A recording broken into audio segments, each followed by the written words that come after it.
Au journal de l'économie à présent avec vous, Claire Derville. Bonjour. Bonjour Claire Derville, Raphaël. essoufflée, qui a couru pour nous rejoindre ici en plateau. Absolument. Fête de la musique, premier jour de l'été aussi. On va ouvrir sur une nouvelle réjouissante, celle de la réouverture prochaine. C'est pas pour ce soir ni pour demain, des boîtes de nuit en France, les fameuses discothèques, le 9 juillet. Absolument, l'annonce a été faite par le gouvernement en fin de matinée à l'issue d'une rencontre à l'Élysée entre Emmanuel Macron et les professionnels de la nuit. On parlait de musique. Et bien voilà, ça y est, les boîtes de nuit vont enfin voir le jour. Après une longue fermeture de plus de 15 mois consécutifs, elles ont été autorisées à rouvrir à compter, vous l'avez dit Raphaël, du 9 juillet prochain. Les dance floors vont se remettre à vibrer, les boules à facettes à tourner.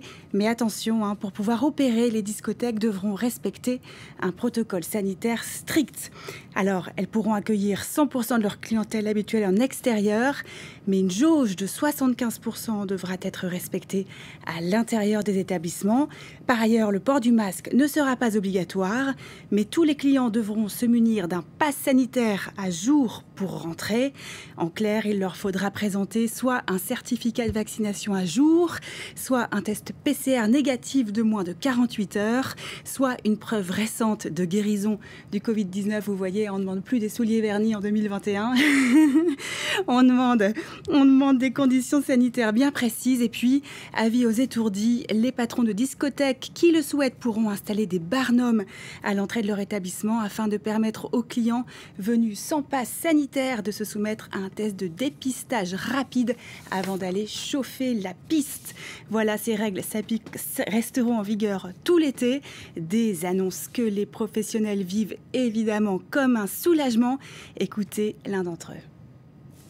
Je pense sincèrement que tous les clubs de France et de Navarre seront là et seront pleins et qu'on va passer un été fantastique tous ensemble et que surtout ça sera la fin des fêtes sauvages, d'une fête incontrôlable, d'une prise de risque pour la jeunesse. Notre jeunesse sera encadrée, contrôlée et elle sera accompagnée dans les meilleures conditions. Alors un soulagement d'autant plus marqué pour les propriétaires et gérants de discothèques que ces boîtes de nuit, elles ont particulièrement souffert de la crise. C'est vrai Raphaël.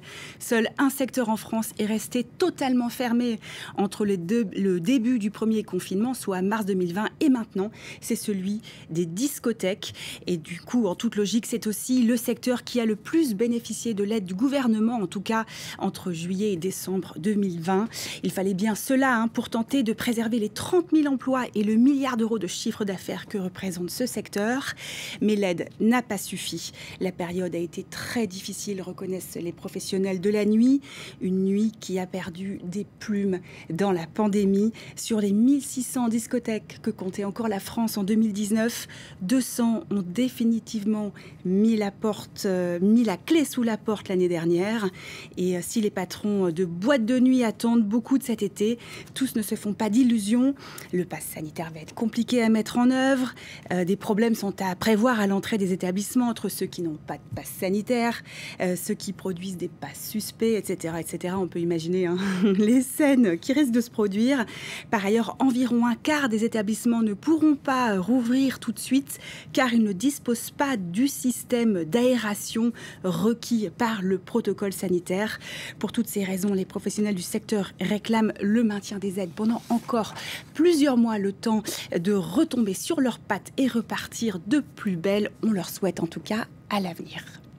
On jette un œil à présent sur les marchés. C'est une marée verte qui se déverse sur l'Europe. Oui, la séance avait pourtant démarré dans le rouge sur fond de crainte d'un changement de politique monétaire aux États-Unis. Mais finalement, l'optimisme l'a emporté sur toutes les places européennes. Vous le voyez, plus 0,51% pour le CAC à Paris, plus 1,00%. Tout rond à Francfort. Et puis, même tonalité à Wall Street. Les investisseurs veulent faire confiance à la Fed et s'accrochent à l'espoir que son patron Jérôme Powell maintiendra des taux d'intérêt bas au moins jusqu'en 2023, date à laquelle le plein emploi devrait faire son retour aux États-Unis. Vous voyez, c'est du vert aussi sur toute la ligne, plus 1,77% pour le Dow Jones. Voilà, et puis le Bitcoin est en baisse alors que la Chine, elle poursuit son offensive contre la plus célèbre des crypto-monnaies. Oui, le Bitcoin a chuté de plus de 10% ce lundi et s'établit désormais à 32 000 $ environ, soit la moitié de ce qu'il valait il y a encore 2 mois. L'une des raisons de cette dégringolade, c'est la guerre que mène Pékin contre cette monnaie virtuelle, accusée de mettre à mal, je cite, l'ordre économique, de favoriser les activités criminelles, mais aussi de nuire à l'environnement. Produire des bitcoins demande en effet une quantité d'énergie considérable. Or, la Chine concentre environ 80% des fermes à bitcoin du monde, des fermes pas très bucoliques que Pékin s'emploie actuellement à fermer les unes après les autres. Ne serait-ce que dans la province du Sichuan, 26 usines auraient été fermées la semaine dernière. Une information qui n'a pas été confirmée par le gouvernement, mais qui est largement relayée par les médias sociaux chinois. Et toujours selon certaines sources, les fournisseurs d'énergie auraient reçu l'ordre de ne plus alimenter ces entreprises. Enfin, ceux qui échangent des bitcoins seront potentiellement punis, a prévenu la Banque populaire de Chine. De quoi mettre un frein à la folle ascension de ces crypto-monnaies. On en vient à l'actualité en bref et en images avec d'abord cette nouvelle concernant Apple. Le gendarme allemand de la concurrence a annoncé lundi l'ouverture d'une enquête contre la firme à la pomme pour d'éventuelles pratiques anticoncurrentielles. Il reproche notamment à l'App Store d'être la seule plateforme de téléchargement d'applications disponibles sur les appareils vendus par Apple, ce qui défavoriserait les parties tierces. Et puis, bonne nouvelle pour l'emploi au Royaume-Uni et en Irlande. McDonald's prévoit d'embaucher 20 000 personnes dans ces deux pays. Avec la levée des mesures sanitaires, le géant du fast-food prévoit une envolée de son chiffre d'affaires. Il emploie actuellement plus de 130 000 personnes dans 1400 restaurants au Royaume-Uni et en Irlande. Enfin, après 16 ans de fermeture et 750 millions d'euros de travaux, la Samaritaine a rouvert ses portes aujourd'hui à Paris. Joyau de l'art déco, le célèbre grand magasin refait de fond en comble a été inauguré par Emmanuel Macron en personne, venu sur les lieux avec sa femme Brigitte.